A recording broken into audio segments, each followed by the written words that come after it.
Cobb TV. Watch your life make sense.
Hello again, and welcome to Kabbalah Revealed. I'm Tony Kosinec.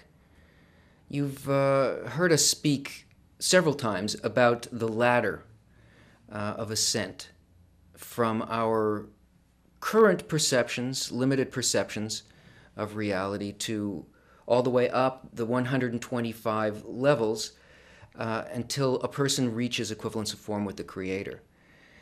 We can't explain each and every one of these steps, but it's important to know, in general, where a person is aimed at, where we are supposed to go, what the attainment really consists of.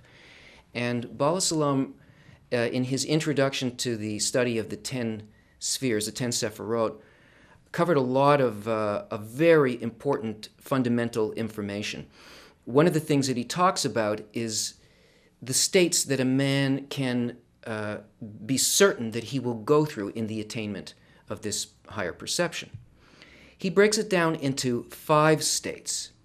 And within these 5 states, there are many levels, and this accounts for the 125 that's spoken of in the ladder. Let's take a look at what a person can expect to experience. And by doing that, we will also be able to see something about a very important component in the study of Kabbalah, that is, why Kabbalists study in a group, where that exists on the path, why it's there, and how it helps us attain the states that are outlined here. So here they are laid out on a graph. Here are the states that we go through on our path back to the source of our soul. In the physical world, we find that there are 2 major states: double concealment, and then when we pass through that, single concealment. At the end of that state, there is the barrier between the physical and the spiritual world, and the first state that we enter in the spiritual world is a state of correction. Now, I'm going to explain these to you. After we go through that, we find that there is the first revelation, a high level of contact with the Creator's nature. And then finally, second revelation, the conclusion of the path and the reaching of equivalence of form with the Creator. Let's take a look at what double concealment consists of. Baal HaSulam describes it this way. Double concealment is concealment inside concealment. In this state, the person doesn't even feel the opposite side of the Creator, cannot perceive anything as coming from him.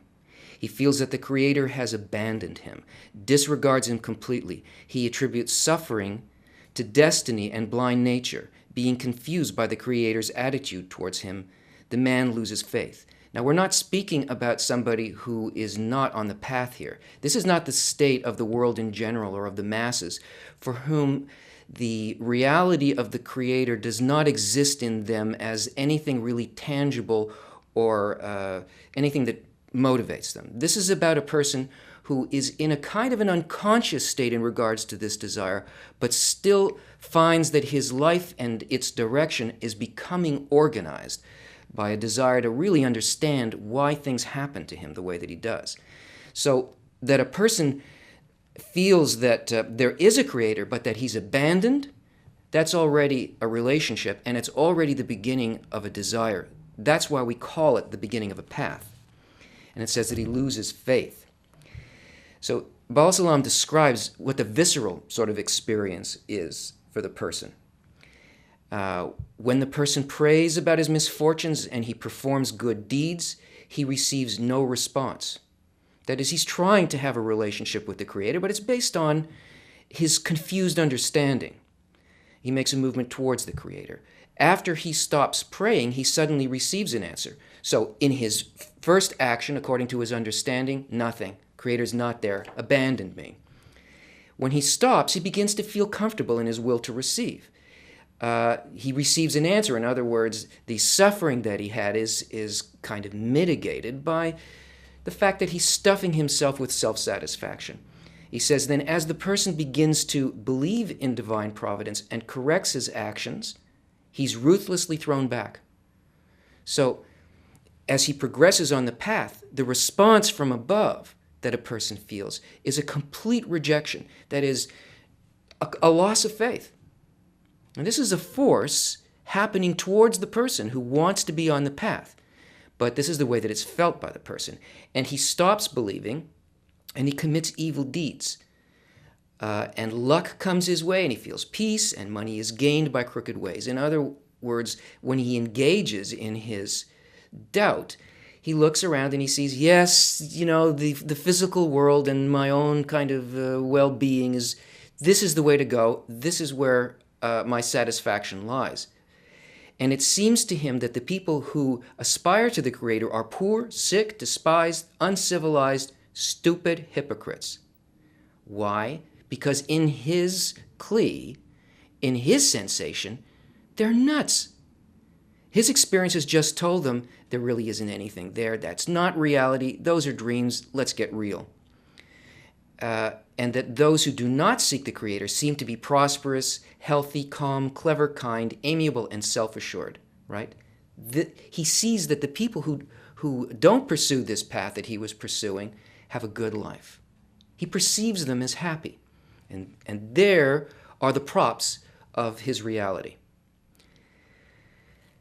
So this first level is called double concealment because there are multiple aspects of hiddenness of the Creator from the person, both whether or not the actions that are occurring in the person's life, the desire to meet with the Creator and the fact that they're thrown back and cannot sense the Creator, whether the Creator is the author of that, because this person becomes confused and believes that the source of those problems are the people around him, himself, society, all of that stuff. And he also doesn't understand why that's happening. So the Creator is hidden to him within his sensation by two screens, in a sense, by two veils. And this is a period in which a person reincarnates. That is, everything that happens on the physical level, and all their development is an unconscious development, even though they're trying to get on the path. When a person moves through this and finally goes through these stages to a point where they begin to perceive something else, that is, the upper force draws them through this process, and through unconscious evolution and physical incarnations into an incarnation where they will now begin to work with a method that will allow them to actually enter spirituality and remove one of the veils. And Baal HaSulam describes this state, which is called single concealment, this way. The Creator is concealed. He manifests not as absolutely kind, but as one who brings suffering. In other words, the person is certain that the Creator is the author of everything that occurs in life. But the only thing that he can feel from the Creator in regards to his path is that he brings him a lack and what he calls suffering. So he doesn't understand the Creator's intention, though the reality of the Creator's sovereignty is clear to the person. The person seems to see the opposite side of the Creator since he only receives suffering from him. He nevertheless believes that everything that comes to him comes for a reason, and that the Creator treats him this way to punish him for his evil actions or to lead him to goodness. Thus he strengthens his faith in the Creator's supervision. So he doesn't know, is this coming to advance me, or is this coming to punish me because of my inadequacies, my sins, and this idea? This is where the confusion lies. He doesn't understand the attitude of the Creator in the things that occur. And the visceral description, how the person's reality is set up, is that this person is sick, he's poor, and he's despised by people, he's anxious, and nothing seems to be right in his life. He now sees that his situation is not as good as the people around him, that is, as he perceived people in double concealment. That he finds himself constantly lacking something. Things he doesn't relate to people in the same way. Nothing is working right because his primary desire to connect with the Creator is very confused. Now here, this is what you find when people have run out of satisfying the first 5 desires, which is what happens unconsciously in double concealment. That's when the point in the heart appears. And that's also the time when a person discovers Kabbalah. That is, they discover that there is a method of having a direct connection with the Creator and understanding Him. And so they become exposed to, it seems maybe just by happenstance, they turn on the television and they watch a program about Kabbalah and their point in the heart starts to pulse. Or they go to a lecture, or they pick up a book in a bookstore, and they begin to get this information, that this is actually possible, and they begin learning a method. Now, this is called a period of preparation, because during this time, a person makes the kinds of inner changes that are conscious. They start developing using both the map of reality, that is, the books, and the correct method, which comes from having a teacher who is in spirituality, a Kabbalist already in the spiritual world, who can give guidance to the person, say, no, a little bit to the left, a little to the right, this is the way to go, this is how to use the books. There is also another component, very, very important component, that a person must have in order to really make the method work. But I'll tell you about that later once you see what is in the rest of this map, because you'll see why this must be.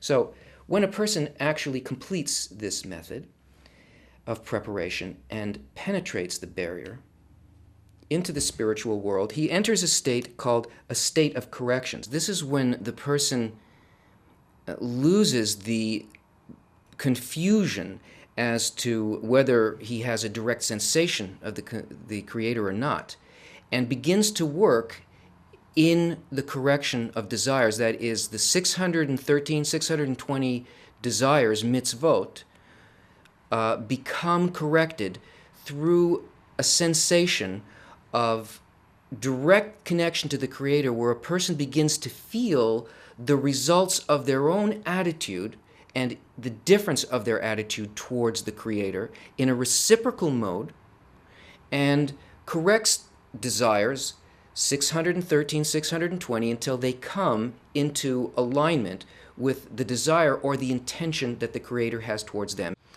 So here there is not that kind of not knowing and veiledness that exists in first and second concealment.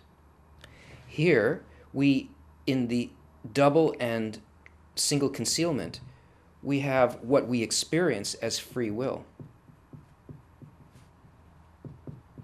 Right? It's free only in that we're confused and we act as though there was nothing there. Here, past the barrier, is where the real work in Kabbalah begins, after the preparation period of working directly with the sensation of the Creator in a relationship. So once the person has crossed the barrier and begins to work with the correction of desires, what he's really doing is he has finished the preparation and is beginning the work with the books in the correct way. That is, in a revealed way. And actually, this phase includes both the correction phase and the first revelation of the Creator, in which the providence of the Creator is revealed to the man himself. And Baal HaSulam describes this transition. Although in concealment, the person's faith in the Creator's rule over the world grows stronger. This leads him to the books, which he receives the light of correction from and an understanding of how to strengthen his faith in the Creator's rule. And when his effort to believe in the Creator's providence reaches sufficient measure, allowing the light of correction to influence him, he becomes ready for the Creator's rule over him in the state of revelation. The Creator reveals himself to all of his created beings as the good and kind one in accordance with their desires. In other words, the person begins to feel not what he felt as free will through his ego, but as a result of his desire to connect with the Creator, he feels one and the same thing as the intentions of the Creator. It is revealed to him, so that gap, which we call free will, is removed and experienced as a fulfillment, not as a challenge. And he describes it this way, what is viscerally in that. The person feels the Creator's goodness, peace, constant satisfaction, earns enough money without effort, knows no doubt or ailments. He's respected and successful. When he wishes for something, he prays, and it is immediately received from the Creator. The more good deeds he performs, the more successful he becomes, and vice versa. The less good he does, the less successful he becomes. What does he mean by this? Everything that he perceives is satisfaction to him. He no longer imagines that there is something outside of reality. He's not longing for something outside. It becomes revealed within him. And the person sees the providence of the Creator towards him, understands it both that he's the author of it, but also why everything occurred. What happens here is that a person is functioning above time and space, so that everything that has happened before this point becomes changed. He sees not only the future, as we like to think about people who can see beyond time and space. His corrections don't only move ahead into the future, but all of his past becomes corrected as well. That is, he understands everything that occurred in the unconscious level in double concealment, and even before that, the things that befell him, so to speak, all of those events that he felt as empty or bad, where he was mistreated by the Creator or by people, all of this disappears from him, and he understands precisely why this occurred towards him. And he can feel this in a direct relationship. When he's completed that, there is another stage, an even more refined and sublime stage of the second revelation of the Creator. That is, not only does he feel the Creator's providence over him, he feels it towards all creatures. He has exactly the same attitude, sees precisely what the Creator sees, wants what the Creator wants, feels what the Creator feels, and can see how this affects the totality of reality. And this is expressed as to love your friend as yourself.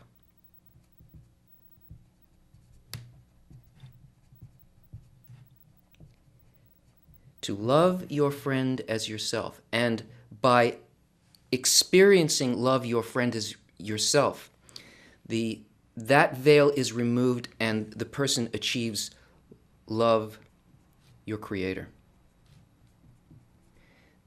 Now, this is very important because this is the goal. And by seeing this, we can understand what a person needs here in the preparatory stage.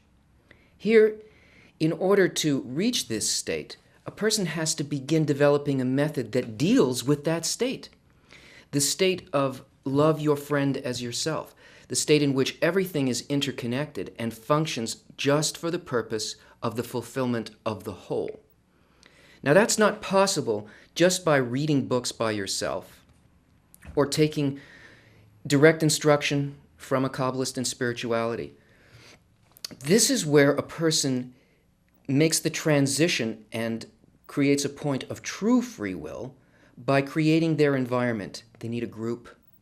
They need to build an environment that will allow them to simulate this final state and to understand that the books and the teacher and the events of life need to be measured inside of what we call a game or a simulation. Kabbalists study together within a group with very, very defined goals. This is the goal: the adhesion with the Creator and love your friend as yourself. But if a person tries to achieve this kind of relationship with the Creator and all of life without having the correct environment, it's a completely moving target. Our egoism will always play tricks on us because in relation to the Creator, how do we know really where we are with the Creator? How do we know what His responses are like to us when we're in this stage of concealment? If we want to go out of concealment, His real attitude towards us must be revealed. And so Kabbalists study together and work together in a group so that they can learn the control systems of what it is that they want to reach. It's just like when you train a pilot. You stick a pilot into a simulator. What's really in the simulator? It's a box. There's a screen that that gives you pictures and represents every possible thing that could occur when you're flying a plane. Because when a guy is a new pilot, you're not going to put him into a 747 and go on, just try it out, see what happens. No, you're going to put him into a situation where specific events are going to happen, where he's going to learn what the controls are, how to think, how to respond. And even though he's just in a box with a bunch of electronic controls and pictures flashing in front of him, when he emerges from this, he actually knows how to respond in an emergency situation, how to land, someplace in Greece. He's never been there because he did it through a simulation. The group provides a point at which a person gets immediate feedback because everybody who's working in the group is only studying in order to reach a specific goal. The worst thing that can happen to a person is that they get these things in their hands and then they don't understand what the actual goal is. Without being able to test yourself against something that really shows you where you are in relation to your love of your friend and in relation to the goal itself, that doesn't let you be distracted by other things, that is a perfect environment for the development of this one desire. The problem is that when a person comes to the work, they come with a very small desire for spirituality. They have a lot of physical desires and a small desire for the Creator. But when you group together a group of people whose desire is for the Creator, then that inspiration fills a person. They don't go out with only their own desire. They go out with the desires of all of them. And love your friend as yourself has great implications for both consciousness and its effect on the world. One reaches love of the Creator through the love of people because we are one soul. So entering spirituality cannot be done as an individual because the awareness of our interconnectedness is the entry to the spiritual world. And by working with all of these elements, the books, the correct Rav, the correct teacher, and the correct environment which we have the freedom to create for ourselves, it is by doing that that the Kabbalists can enter the spiritual world. Join us again as we go further and further on our journey. See you then.